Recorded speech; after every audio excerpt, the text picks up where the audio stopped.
आप सभी का फेंस्टेक शॉर्ट हैंड क्लासेज में स्वागत है। यह डिक्टेशन हाई कोर्ट स्टेनोग्राफर की परीक्षा को ध्यान में रखते हुए 80 वर्ड पर मिनट की स्पीड से 5 मिनट की होगी। यहाँ पर एक महत्वपूर्ण बात है कि जो भी स्टूडेंट्स इलाहाबाद हाई कोर्ट के स्किल की तैयारी कर रहे हैं वह इस डिक्टेशन को लिखने के बाद 30 मिनट्स में ट्रांसक्राइब कर लें। अपनी गलतियों को कमेंट्स बॉक्स में भेज दें।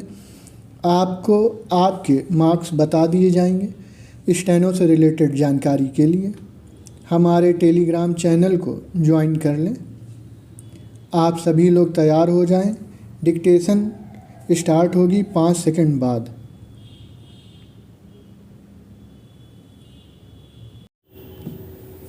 यह भी दावा किया गया है कि प्रत्यार्थी के परिवार द्वारा उनके घरेलू निर्णयों में अनावश्यक हस्तक्षेप किया जाता था, जिसके कारण दोनों पक्षकारों के बीच अक्सर झगड़े होते थे और जब अपीलार्थी ने उसे इस हस्तक्षेप को कम करने के लिए मनाने की कोशिश की तो प्रत्यार्थी और उसके परिवार ने उसकी आलोचना की। अस्पताल से लौटने पर अपीलार्थी ने अक्सर प्रत्यार्थी को या तो फ़ोन पर या घर पर नहीं पाया। अपीलार्थी ने दावा किया था कि एक सर्जन होने के नाते वह अपना दिन सुबह जल्दी अस्पताल के लिए शुरू करता था और उसे एक नियमित जीवन जीना पड़ता था। हालांकि प्रत्यार्थी को उम्मीद थी कि अपीलार्थी उसके परिवार और उसके विस्तारित परिवार के सभी छोटे और बड़े समारोहों में शामिल होगी, जिसके परिणामस्वरूप अपीलार्थी याचिकाकर्ता के पेशेवर कार्यक्रम में व्यवधान आया और उसे कार्यस्थल पर शर्मिंदगी उठानी पड़ी। मई 1992 में एक अवसर पर प्रत्यार्थी अपने चचेरे भाई अर्थात श्री नरेश की शादी पर याचिकाकर्ता के परिवार द्वारा दिए गए शगुन की राशि से नाखुश हो गई। मामला इतना बढ़ गया कि उसके चचेरे भाई श्री नरेश ने हस्तक्षेप किया और अपीलार्थी याचिकाकर्ता को अपहरण और हत्या करके सबक सिखाने की धमकी दी।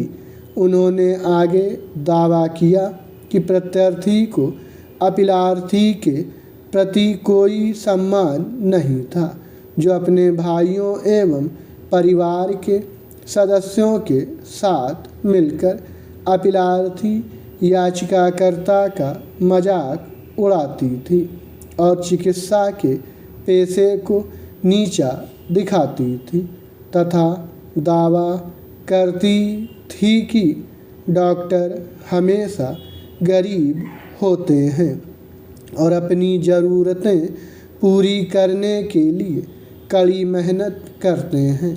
वे सभी व्यवसायी थे जिन्होंने करोड़ों रुपए कमाने का दावा करते थे, जबकि अपीलार्थी को एक कंगाल कहते थे जो कभी भी ऐसी वित्तीय सफलता हासिल नहीं कर पाएगा।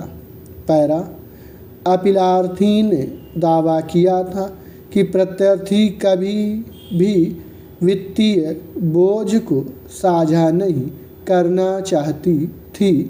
हर बार जब उसे पैसों की आवश्यकता होती थी तो वह वित्तीय संकट द्वारा निपटने में उनकी मदद करने के लिए आगे नहीं आती थी। ऐसा ही एक उदाहरण था जब उसे फरवरी 2009 में अपनी फेलोशिप के लिए ज्यूरिख स्विट्ज़रलैंड जाना था, तो उनके पास पैसे की कमी थी, लेकिन प्रत्यार्थी ने उनकी मदद नहीं की थी। अपीलार्थी ने आगे कहा कि जब पक्षकार अलग हो गए तो उसने रुपए वापस करने का दावा किया। 1.5 लाख रुपए से 2 लाख रुपए जो उसने कथित तौर पर कपड़े आदि खरीदने पर खर्च किए थे। प्रत्यार्थी ने यह भी दावा किया है। स्टॉप।